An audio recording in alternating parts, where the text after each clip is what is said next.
Hi, I'm Chem's best friend. If you would like to contact me, the information is on the bottom of your screen.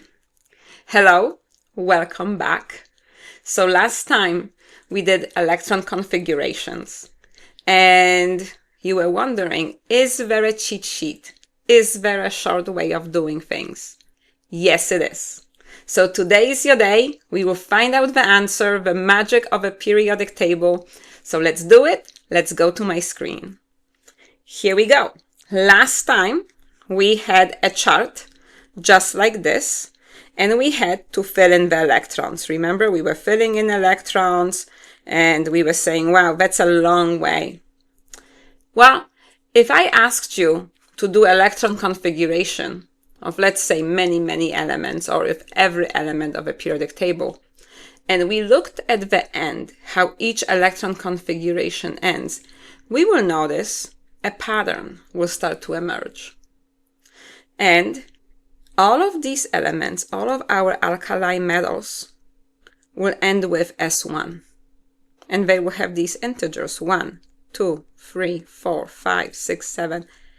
All of our alkaline earth metals, right here, will end with S2. The numbers, integers, will match up with the alkali metals.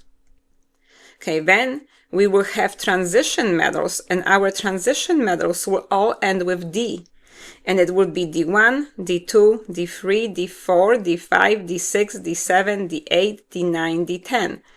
You might notice a little bit issues here. Let's ignore the issues for now. Okay, you cannot do everything at once. And then we will notice that all of these elements will end with P1. Now these numbers, integers, will correspond to the same as here. So everything ending with P will correspond to the same energy level as everything ending with S.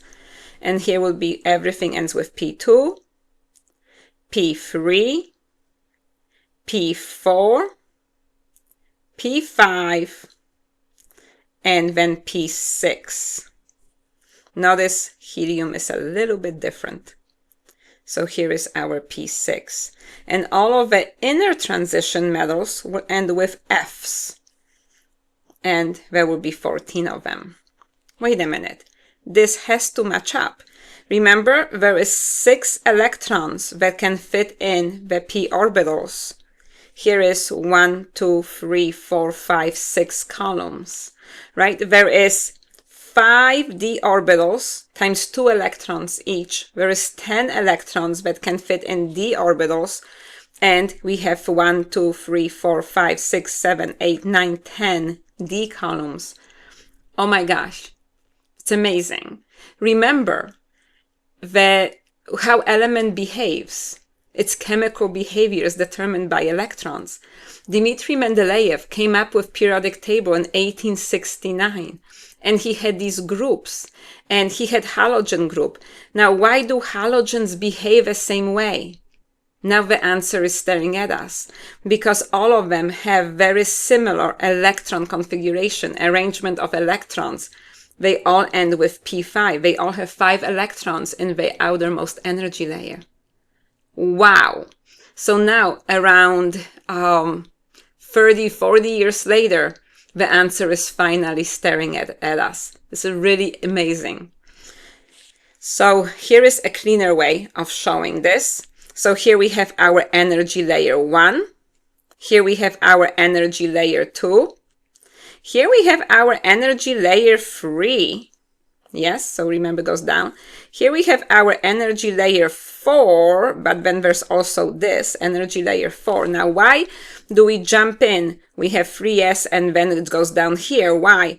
Remember how they have to spread out, how electrons repel, how we have 4s before 3d, right? 4s is lower in energy than 3d. Oh my gosh, here is 4s and then here is 3d. So you can see that there are these nice blacks. Here is my S black. Here is my D black, all D. Here is my P black. And then here is the F black. It is just amazing. I mean, Dmitri Mendeleev was a genius. So how do we use this? This is your cheat sheet. How do you do electron configurations? using this? Well, we're going to write in some numbers here just to keep in mind. So this is our energy layer 1, 2, 3, 4, 5, 6, 7. This, remember, starts with 3, 4, 5, 6, and then this starts with 4 and 5. Now, I actually personally, because D and F are so close, and then also on AP exam, I will move this red line right here over, and I would erase this line. So you would go with 6, you will go with 6S, 4F, then you're coming back to 5D, and then you go to 6P. So I think we should do an electron configuration using this periodic table as a cheat sheet. Once you see it, it will be straightforward. Okay, let's go and do one of the elements we did last time in the previous video. And one of the elements we did was antimony. And here is antimony. Here it is. And let's actually do it. So antimony was 51 electrons. Okay, so what are we going to do? We are going to read the periodic table like a book. We are just going to read line by line, and we're going to count how many boxes we go through. Just going to go line by line until we end at antimony, right? So you ready? So I'm going to I'm walking through 1s layer. How many boxes? 2 boxes. I'm going through 2s layer. 2s layer. How many boxes? 2 boxes. Now I'm going through 2p layer. How many boxes I'm going? I'm going through 2p. How many? 6. So I'm going to 2p6. Then I'm going to 3s2. Then I'm going to 3p6. Then I'm going to 4s2. Now I have, remember, 3d layer, 3d 10. Yes, 3d10. Then I'm going to go 4p6. Then I'm going through 5s2. Then I'm going to 4d10. And then I'm going to 5p region. And how many boxes am I going through? So here I am in the 5p region. I'm going through 1, 2, and I end at box number 3. So 1, 2, 3. There we go. Isn't that easy? Periodic table has so many answers. Chemistry is the most amazing class. You get a cheat sheet on every test. The problem is, do you know how to read it? If you know how to read it, all the answers are there. Okay, so here is antimony. And let's do one more a little bit harder. Remember in the other video, we also did polonium. Here is polonium.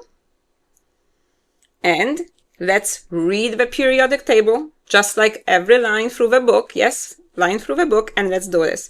So we're going to do polonium, 84 electrons in a neutral atom.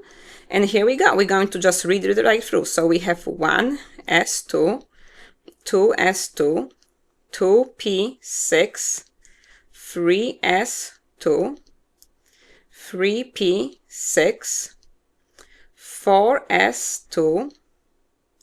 So I'm right here. I just finished this. Now I'm going to go through my 3D region. Yes.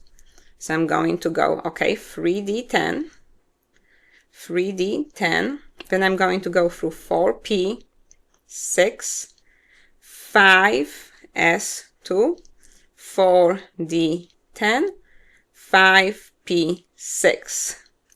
All right, I just finished right here. So now I have to go 6s, then I'm going to 4f, then I'm coming back to 5d, and I'm going to end at 6p. All right, so I ended 5p6. Okay, 6s2, 4f14, 5d10, 6p. How many boxes? 1, 2, 3, 4. 4p4. And there it is. That's the electron configuration for polonium, reading it the long way. Now, this is also called ground state configuration. Yes, and the long way. There's no shortcuts here, and it's a complete. So this is complete, and it's ground state. Why is this called ground state? Because remember, I am filling them in using the Aufbau principle or my rules, and I'm starting from the lowest energy layer first, and I'm jumping up. If I added more energy, the electrons can jump up to the higher energy level, and the possibilities are honestly infinite, how many electrons, how they jump. So this is our complete ground state electron configuration. Okay, is there a short way? Yes, there is. Yes, there is.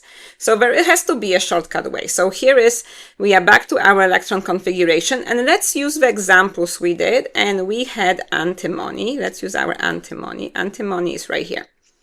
And trying to write all of this is, well, you can see a little bit time consuming. So what we're going to do is, we're going to go to the noble gas before the metal that we are working on. So we have antimony is right here. What's the noble gas before antimony? Krypton.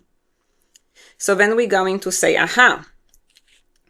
So short way for antimony is we're going to put bracket, and we say, well, that's my electron configuration for krypton.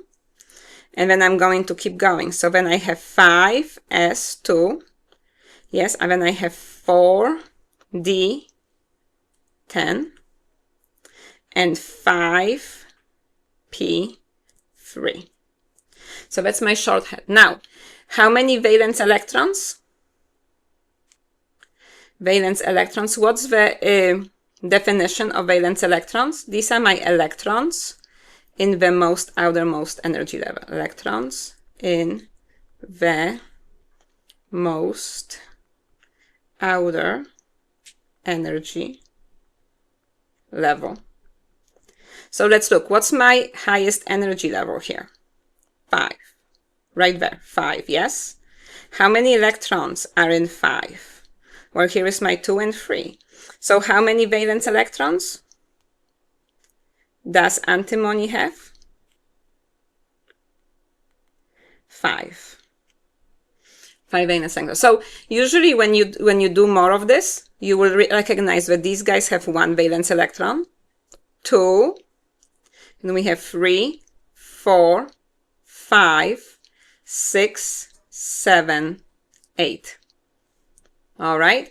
Now, transition metals have different numbers. We will talk about that in the next video.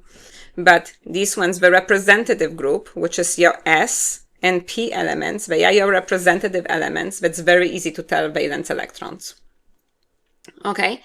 Now, why do noble gases, all these guys, why do noble gases don't react? Right? They don't react.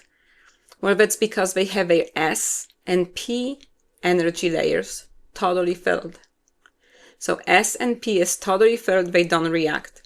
And every other element wants to be like the noble gas. Right? So that's another story too for the next video. Let's keep going one more way, one more shortcut way, a little bit more practice. And let's go to the other element we did, and that was polonium. Remember, we did polonium. Here is polonium. And we did the long way. Here is our long way of polonium. Let's do it the shortcut way.